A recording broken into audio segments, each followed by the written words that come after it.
안녕하십니까 성도 여러분. 오늘도 하나님의 평안으로 평안하시기 바랍니다. 오늘 말씀은 마태복음 9장 14절부터 17절까지의 말씀입니다. 14절에 보면 그때 요한의 제자들이 예수께 나와 이르되 우리와 바리새인들은 금식하는데 어찌하여 당신의 제자들은 금식하지 아니하나이까. 예수님이 마태의 집에서 세리들과 죄인들과 식사하실 때 그때 요한의 제자들이 또 예수께 왔습니다. 이들이 예수님께 질문을 했는데 어떤 질문을 했냐면 우리와 바리새인들은 금식하는데 어찌하여 당신의 제자들은 금식하지 아니하나이까. 당시 바리새인들은 율법을 지키는 열심히 있는 자들은 일주일에 이틀을 금식했습니다. 월요일과 목요일을 정해놓고 금식했습니다. 또 이 침례 요한의 제자들 마음에 슬픔이 있었기 때문에 금식을 하고 있었습니다. 침례 요한이 잡혀갔기 때문에 금식을 하고 있었겠죠. 그런데 예수님과 예수님의 제자들은 지금 세리들과 함께 교제하면서 기쁨을 가지고 즐겁게 식사하고 있었습니다.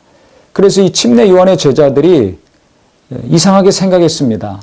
왜 예수님과 예수님의 제자들은 금식하지 않을까?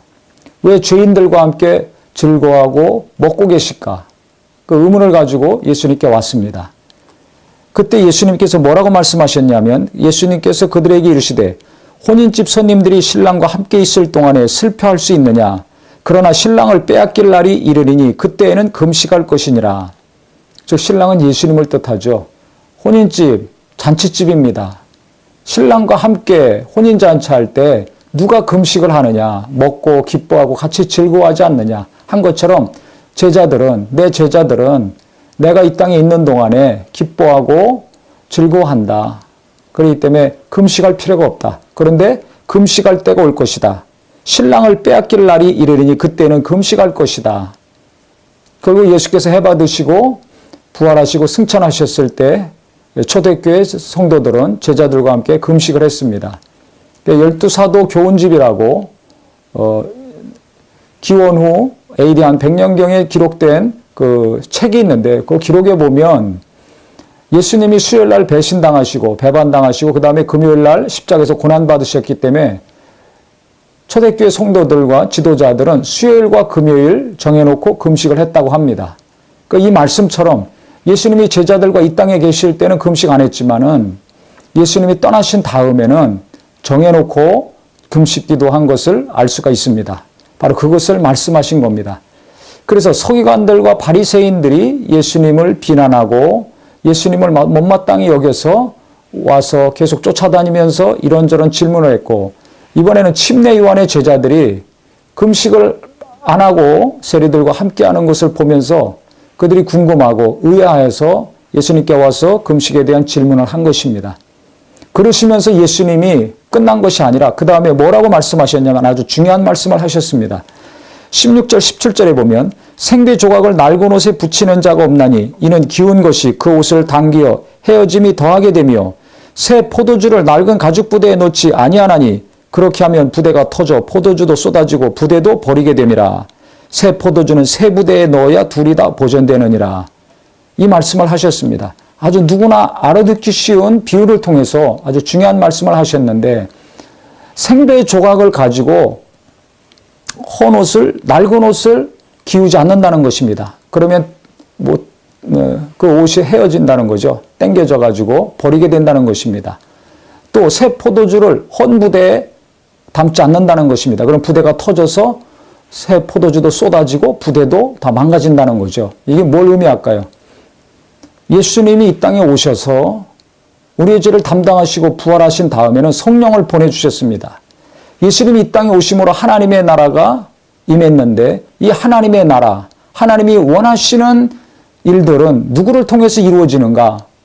유대인들을 통해서 율법을 잘 지켰던 이스라엘 백성들을 통해서 이루어지는 것이 아니라 바로 예수 그리스도를 믿고 성령을 받은 성령 공동체를 통해서 신약 교회를 통해서 하나님은 일하신다는 것입니다.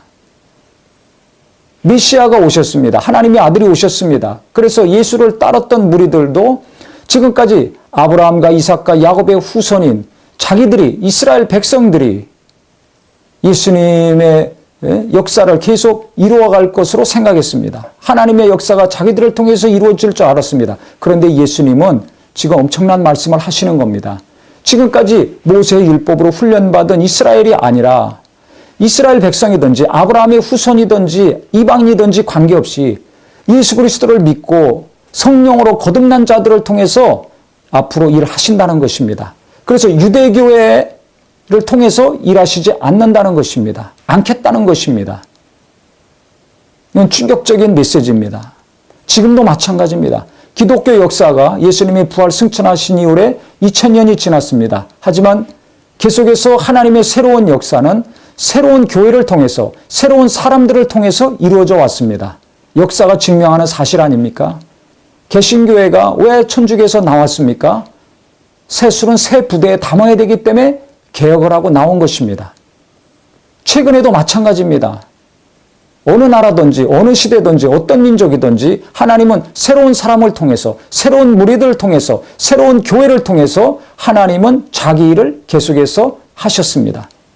왜 그렇습니까? 성경대로 안 하기 때문에, 하나님 뜻대로 안 했기 때문에 성경대로 신앙생활을 하자 하는 사람들, 하나님 뜻대로 살고자 하는 거룩함과 열정이 있는 자들은 항상 새 부대를 준비했고 그 새 부대를 통해서 하나님은 놀라운 역사를 이루어 가셨습니다.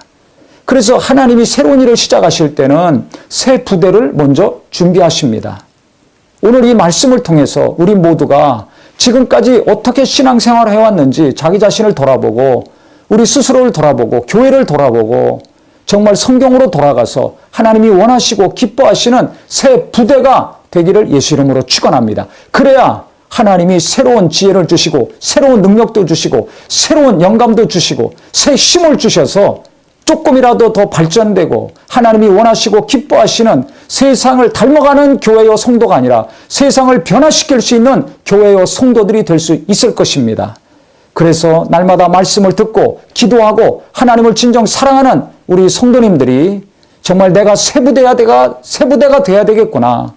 내가 날마다 마음을 일신우일신해서 마음과 생각을 새롭게 해서 변화를 받아 하나님이 선하시고 기뻐하시고 온전하신 뜻이 무엇인지를 분별해서 그 뜻대로 순종하여 하나님이 역사하실 수 있는 능력 있는 삶, 하나님이 소망을 가지고 나를 붙드시고 사용하시는 거룩한 역사가 이루어지기를 예수 이름으로 축원합니다.